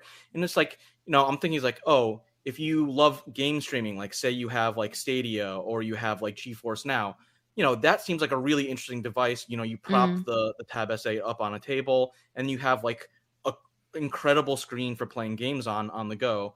And that seems really interesting. But like, you know, if you're doing something that's more like design nature, like architecture in nature, like, you know, you're trying to sketch out plans, and like, you know, that makes sense to me in terms of like, oh, I have the S Pen included, I have a giant screen, and oh, hey, the stylus or input is way more sensitive, palm rejection is better, and the latency is pretty much 0 now. And it's like, okay, that makes a lot of sense. Let me ask you, let me throw you guys. Sorry, go ahead. Yes. No, do you? All right, I'm just going to throw a question out there because you both have devices with this chip, which is also used by the Tab S8 series. What has it been like using a device with the Snapdragon 8 Gen 1? Like, I have not put in much time, and I'm curious, is there any sort of like standout differences so far? I mentioned this a little earlier, just before you joined us, V, that I felt like the battery seemed to be draining a little faster than usual. I haven't felt it run too hot. And performance seems comparable to what I've seen before, but I haven't done my more taxing performance tests yet, so I can't really say for sure. Okay, just curious. Yeah, I mean, Sam, I honestly haven't noticed much of a difference in day to day. Like, you know, most modern phones are so powerful that, like, you know, you get a flagship device and you don't notice, like, oh man, this, like, it's struggling to open Instagram. That never happens. Come on now. I know. Right. So it's like, exactly. So you really have to dive in, and it's like, in some points, it's like, it feels a little like, you know, scientific, and it's like, you know, we're stressing these phones out just to stress them out, and not in a way that people would normally use them. Which is not necessarily a bad thing, because, you know, every once in a while you are going to run into a game that's like, oh, you're really chugging along with this game, or, you know, you're trying to, like, you know, really hardcore multitask, and, you know, it's nice to have the extra performance. I think, you know, like what Shirley was saying, it's like, you know, I'm very curious to see, like, how battery or energy efficiency has improved from last generation. And I think a lot of the things that we, like, you know, the new processor support kind of go hidden under the hood. We're talking about things like, oh, they're doing more multi-frame processing for photos, and you know, you can do, you know, improved HDR and stuff like that. And it's like, okay, you know, that takes a little more time to get into. So, you know, on, like, you know, first impressions, it's like, you know, it's fast, but you'd expect it to be that way. Yeah. We truly hit that point a while ago too, right? That point where the top end of whatever year smartphone you get just is going to, like, the benchmark is, so we've well shot past, like, adequate, right? Like, there's really no functional difference in most ways for most people if you get, like, the highest, most fully spec'd out device. And I think that I want to make sure we talk about the S22 Ultra, and that's a great point to sort of move over there, right? Because this is now the Note replacement, at least in my mind. And the Note series used to be Samsung's whole, like, high-end play, right? It was the power user's phone. It was the big screen, big specs, the S Pen. And basically now with the Tab S8 Ultra and an S22 Ultra, like, they're Samsung's basically saying the Ultra branding is what you're gonna it's what it's going to use to cater to users who demand the sort of high specs like that.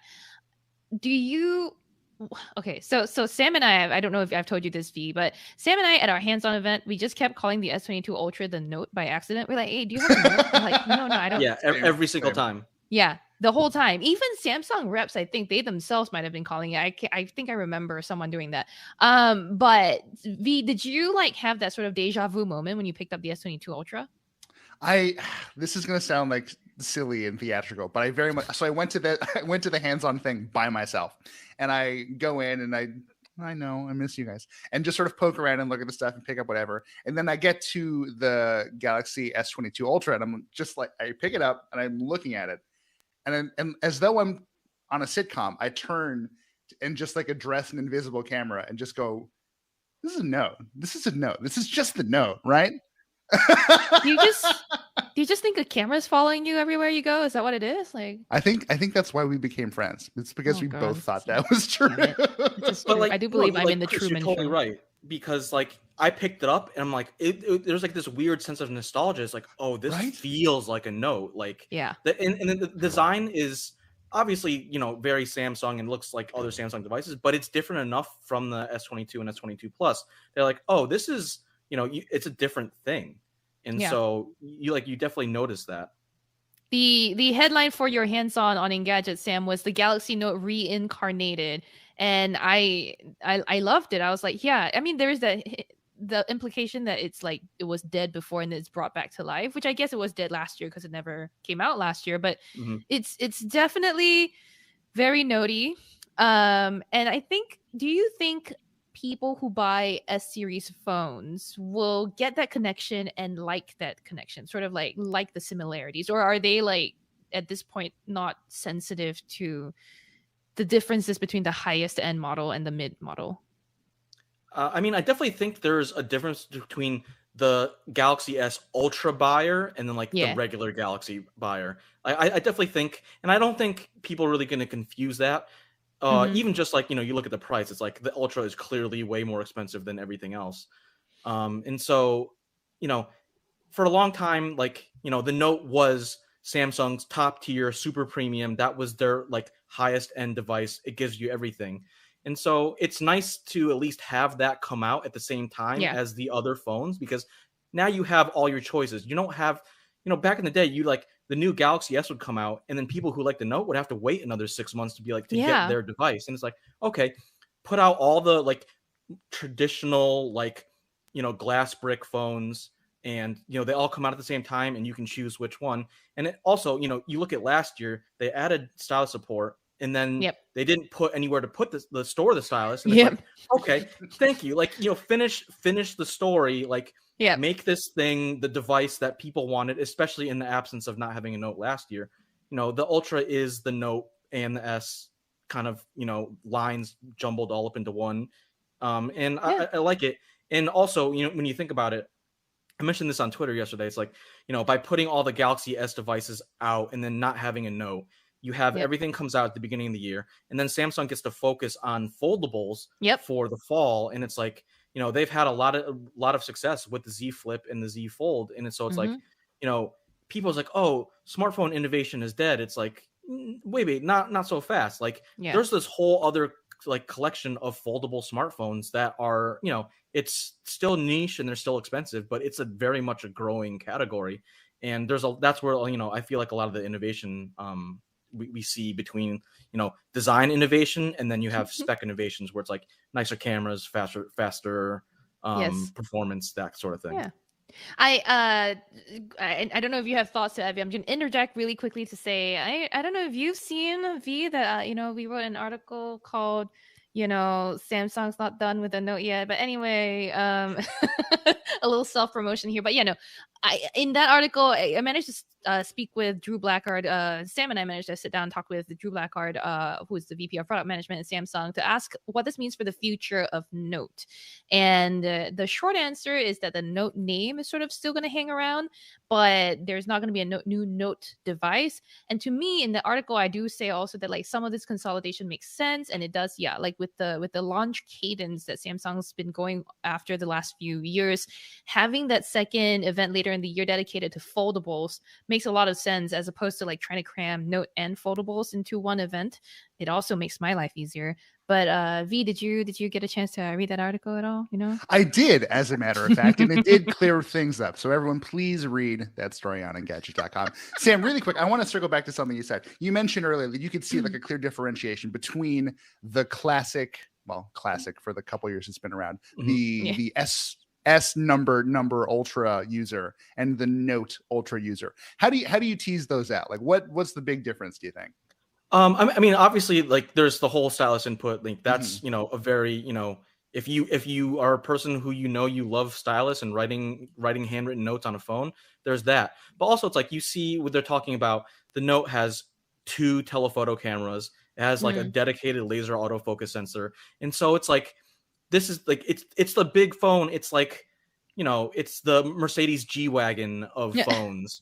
Whereas like, the regular S is like, that's your sedan. It's, it's easier to drive and park, or, park in your pocket or purse or whatever.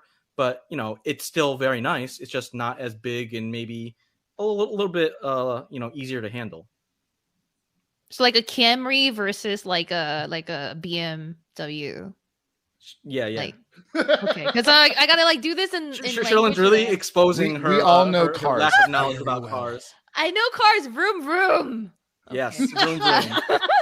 That was basically all I knew when I reviewed cars for Engadget for like the 2 months that I did it. Cargo over there. Car right pedal fast, left pedal slow. Yes, brake good, infotainment nice. I think we should we've sort of talked about all of Samsung's announcements this weekend. We're gonna have another episode next week to go into more in-depth thoughts on the devices after we've spent some time with them. Sam and I will probably be back to talk about the S22 Ultra and Plus. But for now, you can definitely check out our articles on Engadget.com, as well as Chris Velasco's article on the Washington Post for a bit of a different take, I guess. But I did want to I did want to flag that another event also happened on the same day as Unpacked. It was Nintendo's Direct. This is their show about upcoming games for the Switch. As a Switch owner myself, I was only kind of checked out. No, I didn't pay attention because it happened a lot later in the day and I was running around doing Samsung stuff. But I know that you two are vague Nintendo fan. I think Sam a bit more than V just is a big Pokemon nut. But did you both watch Nintendo Direct, Sam? Yeah, I watched it. Spoiler alert. Sorry, Sherlyn. There's no new Overcooked news. I'm very sad to report this to you. No. V, did you see anything you liked? I saw many things I did. I didn't see them in real time. I was like on a call with like a regular person trying to help them figure out what laptop to buy, because that's just a thing I'm trying to do. But anyway, so no, I caught up after the fact. And it was only once I saw Sam mentioning what to me was an incredible standout for gamers of a certain age. The Chrono Cross remaster plus Radical Dreamers, the never before officially translated visual novel that was beamed to certain Super Nintendos, or rather Super Famicoms in Japan via satellite in the late 90s. That is truly a spectacular get. And Sam, you really just like made my afternoon yesterday when you put those words in the chat. I'm like, because like we were talking about like back in like mid 90s JRPG, like the height of JRPGs, when SquareSoft, before they even Square Enix, was like really hitting on all cylinders. Like you have Chrono Trigger, legendary game. And even though like there's a lot of people who don't like Chrono Cross in the same way they like Chrono Trigger, I have massive respect for that game, massive nostalgia, and it's really cool to see that come back. And it was kind of like a slate of like JRPGs, because you had that one, and then you had the Front Mission, which is more of a tactics game, and then also the big headlining thing was Xenoblade Chronicles 3, which is like I think a lot of people had been expecting it, but it's nice to see that come back too. I am seeing our podcast producer Ben mention that people were frustrated to not hear anything about Breath of the Wild 2. Is that something you guys were bummed about? I mean, so like last year, Nintendo was like, "Hey, we're working on it. We are not going to tell you when it's going to coming out. Yes, it's happening." And then ever since then, they've been kind of radio silence on Breath of the Wild. I imagine that we will, closer to E3 is when we'll probably hear about Breath of the Wild 2. I understand why they didn't do it. They wanted to focus on stuff that's coming out this spring. For a lot of the new Kirby game is going to come out in April, I believe. And so I get it. It's a little disappointing. Oh. Sorry, I think our producer was excited about Kirby and wrote the word Kirby 3 times in all caps. So I was like, all right. And I was talking about this. The new Kirby game looks really good because for a lot of times, like Kirby was like the kiddie Nintendo game, and it was like almost too easy. But this, like, a lot of the mechanics in the new Kirby game where you can just like, oh, Kirby's going to eat a car and now Kirby can drive around. Okay, that's awesome. Like, give me more of that. Maybe I should eat a car. Then I can drive. This is taking the turn. Also, have you guys seen the reaction to Kirby eating a car on the internet? Just like all over Twitter? I missed that part. Please tell. I don't know if I want to. Some of it's extremely tongue in cheek. Some of it is very horny. And as the internet is wont to do, everything Rule 34. Yes, Rule 34, but also Sherlyn, horny in every sense of the word. Beep beep. I'm a good sound effects artist. There was also another thing I think that caught some people's attention, but I'm not sure if you were done talking about Kirby yet, Sam. No, go ahead. Mario Soccer. Did you guys see that? Yes. I'm a big Mario sports fan. Just like in general, and like usually Mario Golf gets a lot of the attention, but Mario Strikers was like one of the most fun Mario sports games. Like it's just bonkers. And like, especially, Nintendo always seems to do this really well, where it's like they make games that are really accessible. And it's like, when you have people who come over and visit and you just want to like game, it's like you can jump into those. You don't have to have like 10 years of I've been playing FIFA and I know how like through passes work and everything like that. It's like, no, you just go play the game and you knock people around and you do giant like big goal celebrations. I'm pumped. I love it. I first of all also can't drive in Mario Kart, for those of you wondering. I'm a poor driver in both real life and in Mario. But I am very good at Daytona cars. But anyway, what are the games stood out quickly? Well, I'm a man that's firmly living in the past. So every sort of like classic Nintendo / Square game that got a call out was big for me. Live Alive is somehow going to be $50. I guess it's because it's a 2D / HD remaster thing whenever it comes out, I think July. But Live Alive, if for the people who don't know, is like this classic lost Square RPG. It was, as Sam pointed out earlier, released in like that beautiful like post 96 period where like Final Fantasy VII had already taken off and had like taken the Square name and made it like a real brand you had to look out for people who had PlayStations. But then they continued to do like really beautiful, poignant, smart little RPGs for the Super Nintendo or Super Famicom that just no one ever paid attention to in the West. So you had Live Alive never came out in the US, so it's like even more of like this like like exotic fruit that like oh hey, we actually get to play this now. Yeah, and like that was a sense that kept coming up for me during this entire thing, right? Because Radical Dreamers, again, just like this beautiful bit of like lost media that sort of took the Chrono Trigger story and moved it forward, and then you play Chrono Cross years later, and now you get to experience this little weird nugget of an experience, and then just sort of see where the ideas came from and how things were maybe originally going to fit together. So it's just beautiful context. Yeah, I'm super stoked. I really hope this leads to like a renaissance for that very generation of overlooked Square RPGs, like Treasures of the Rudra, which had this really insane like magic system where if you could figure out, like you would input your own words to use as magic spells, and if you could like crack the system, you could figure out how to crack and produce like really powerful spells. That never got a release here. Bahamut Lagoon was sort of a front mission-y style tactical turn-based situation, but with dragons. Like that would be a super fun thing just bust out on a Switch as well. Hopefully, if these titles and these remasters do well, another spotlight will shine on this generation of lost games. So yeah, I'm super stoked for it. Let me hit you with a deep cut. Let's do it. Did you ever play Suikoden? Of course. Well, okay. Is that a deep cut? Oh wait, is that the setup? Okay, go on. But so like, you know, I actually, like, to your point, like, I think like there's a chance that like some of these, you know, like it's almost like this weird JRPG renaissance that we're about to get into, because the original developers of Suikoden are making a new game that's coming out, I think, later this year, and it's like yeah, everything, all signs are up for all the kids who like grew up in the 90s playing Final Fantasies and stuff. Like, yeah, it's great. Oh! And speaking of kids who grew up in the 90s, Earthbound and Earthbound Zero coming to Switch Online. It's incredible.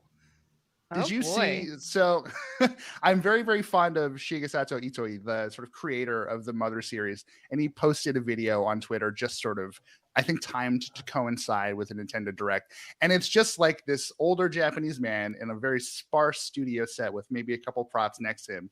And it's just him occasionally just like jumping up and down because he's very excited that a new generation of people get to play his games, because for him, people who play his games are sort of automatically friends. Like you've gone on an experience together in a way.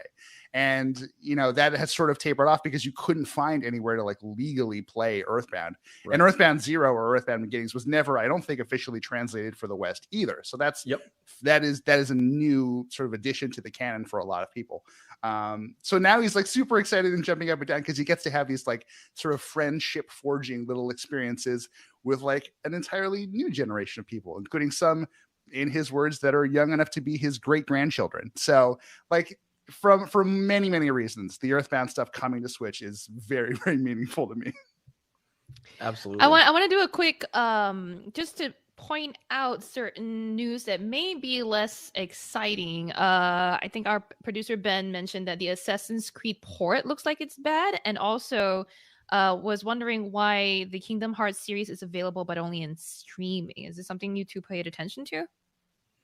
I've never been in on the Assassin's Creed franchise. Same, actually. I tried so hard. I bought like the deluxe hard case version of the first one because I worked at Best Buy at the time and thought, you know what, I'm going to use my paycheck really well this time. And I played like 2 hours and just bounced right off. I can never get into it. Oh boy. I will say, I mean, I think those two were just some smaller examples of how like the Switch might be limited by some hardware and lack of power constraints if you're going to have a port that looks bad, or a game that can only be played at streaming. It seems like not all of these titles that were announced or changes or upcoming updates will be very well received, but we don't know. Most of these games are coming out later this year. Yep. Nice. I am very curious to just to jump in. No. I'm really curious to get a better sense of how these cloud games are doing for Nintendo, because in moving from the super awesome East Coast, which is the best place in the United States to live, probably. Thank you. Yes. to California, I'm now subject to data caps that I was certainly not subject to before. So fun fact, Comcast, which is, you know, one of the biggest and perhaps most annoying internet service providers in America, I believe the number is 12. 12 states in the Northeast are sort of exempted from their data caps. So if you have Comcast, go nuts. Like, you don't have to worry about it. There's no overages. Like, you're good.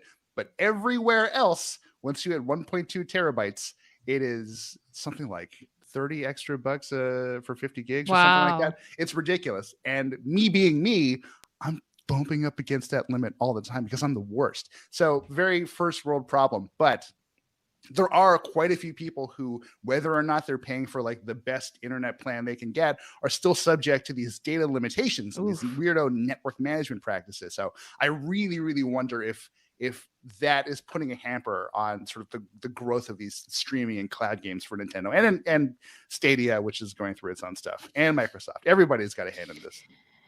I mean, don't get me started on how 5G is supposed to help all of this, but we won't, because that is another topic for another episode.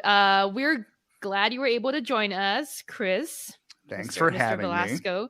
Thanks for gracing us with your knowledge, wisdom, and presence and your time. How can people find you on the internet? Hey, you can find me at Chris Velasco on Twitter, or you can email me, I guess, at a less fun email address, chris.velasco@washpost.com. If you have tech problems, let me know. Let's do a thing about it. Give you the personal touch and the personal I'll give you a call on Zoom. We'll tell you what laptops again. It was great having you. Thanks for joining us, and we hope to get you back soon to talk about more fun stuff, man. Thanks, guys. And cut. Okay. And now we can do a few minutes with the audience. People were still here. Oh, do you want me to do the outro first, Ben? No, I think it would be good to do the outro like at the very end. Okay, so let's do some questions and answers. Yeah, we've got some questions and answers. I banked a bunch of questions and comments from the Unpacked section. Jonathan Anderson says, the notch on that tab, though. I was like, what the heck am I watching here? Especially because people like to be so hoity-toity about the lack of notch on anything that isn't Apple. Okay, so now everybody has a notch. Or at least one more big manufacturer has a notch. Dude named Charlie says, I like that we're getting more integration between Android and One UI. We need that. D-Man7895, who is a regular, D-Man, has started to refer to themselves in the third person for whatever reason and says, D-Man loves the Windows second monitor ease of use. Of course, iOS tablet ecosystem is better, though. Bryant Mitchell says phones are getting closer to computers in terms of people waiting way longer to upgrade. That's absolutely true. We've talked about that a lot. And Rob's Shed of Tech said, so the Ultra is just the new Note? Yes. I'm not going to say a definitive thing on that. Why don't you tell? S22 Ultra, Note 20 Ultra. Yeah. But so would you say the Ultra is the new Note or not?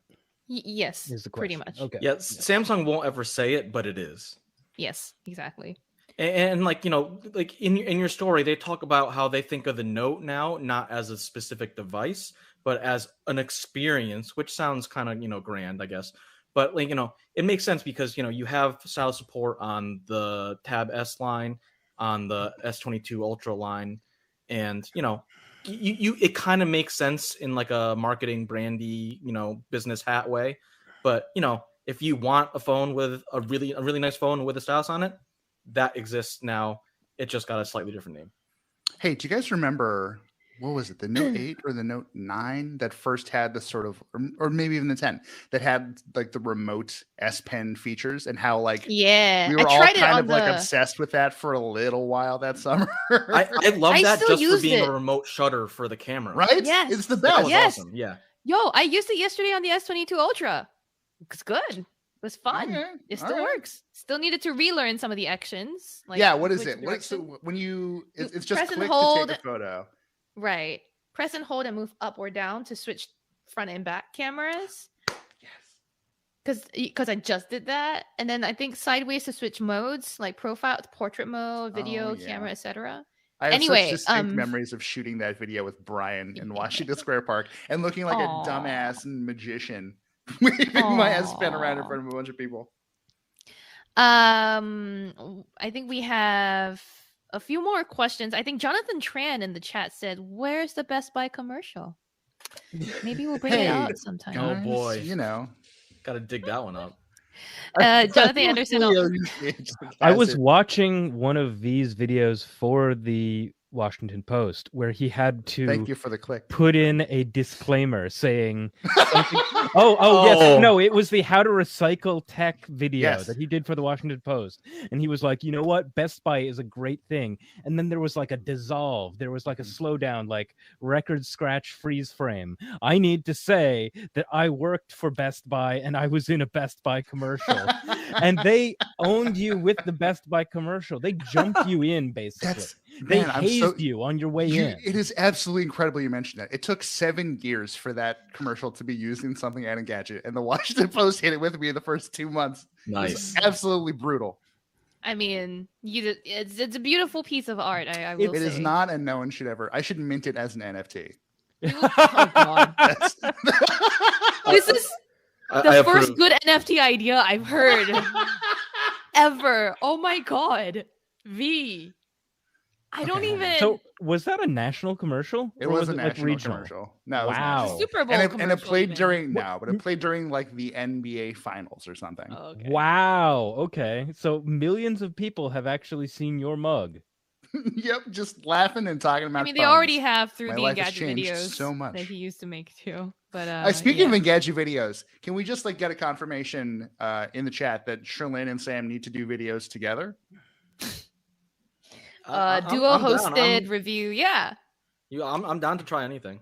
We only ever did that once, and it was no. Oh, the LG Watch. Yeah. Yeah, right. We didn't do any others. I thought you meant like I didn't realize you were referring to just review videos. I thought you meant other videos included, like our event sum up recap. That lost year. I want to get through maybe one or two more questions before we have to wrap. We do have a hard out at noon for our video team. Belief is Zoo. You have a name that's tricky for me to pronounce. Zoo Sena Neji. Let me know how to pronounce that better. It says it's out of topic, but do you think the MSI Creator Z17 will really only have a 90-watt version of the 3080 Ti mobile, while Asus Zephyrus M16 will have a 120-watt with half a kilo less and the same PSU? Sam, have you been paying attention to any of this? So I covered some of the MSI stuff back at CES. Mm-hmm.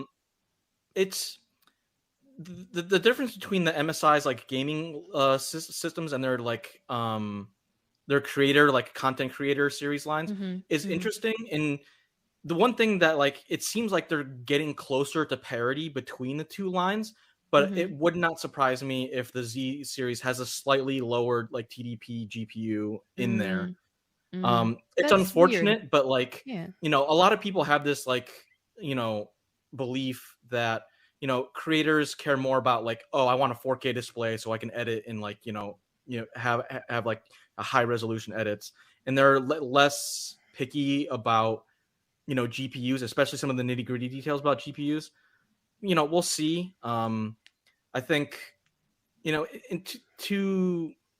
I think there's a chance that like a lot of times that will like fly over people's heads and they might not notice.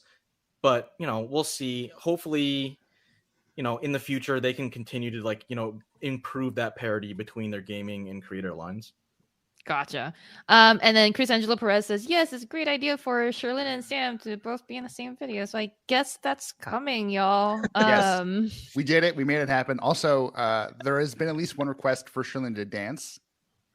Oh, you missed already it. done. Sherlyn did some sort of dancing exercise movement while testing out the S22s, and everyone clip this, turn it into a GIF and post it everywhere. This is internet magic. Keep it up. Maybe that's just like the form I'm just trying to get leg day in, y'all. It's just it's leg day. It's multitasking, hands-on plus exercising. Exactly. That's always what I try to do. I want to thank people in the live chat, but I wanted to make sure, Ben, did you want me to record the outro? Yeah, record the outro now. Okay. We're ready to wrap, guys. That's it for the episode this week, everyone. Thank you, as always, for listening. Our theme music is by game composer Dale North. Our outro music is by our very own Terrence O'Brien. The podcast is produced by Ben Ellman. You can find my co-host, Sam Rutherford, online. Sam, where can people find you? At Sam Rutherford on Twitter and on Engadget.com. If you want to send me some cool games for the Switch that I'll probably not buy, I'm at Sherlinlo on Twitter. Email us your thoughts at podcast@engadget.com. Leave us a review, please, on iTunes, and subscribe on your favorite podcatcher platform. I'm sorry, I was definitely not reading the script, so I got that last line out. I can do subscribe again? No, that was fine. It's just funny that I'm thinking back on last week when the silence was so loud and you weren't mentioning Spotify. Okay, so let's thank some people. All right, thanks to dude named Charlie, Bryant Mitchell, Jonathan Anderson, Harsheath2665, who has a question that we have to get to next week. Hamad S. Sumru from London, I believe. Buddy305 Love, Jonathan Tran, Chris Angelo Perez. There's so many more. Who am I missing? Rob Shed of Tech, new favorite name. I miss the I can poop twice a day, yay user. And Michael Morris was here also saying hi to them. Yeah, Jiming Chung, as always, thank you all. We try to get to all of you, but today has been a busy day. We've got a lot of names. Okay, and this stream comes to you via our video team.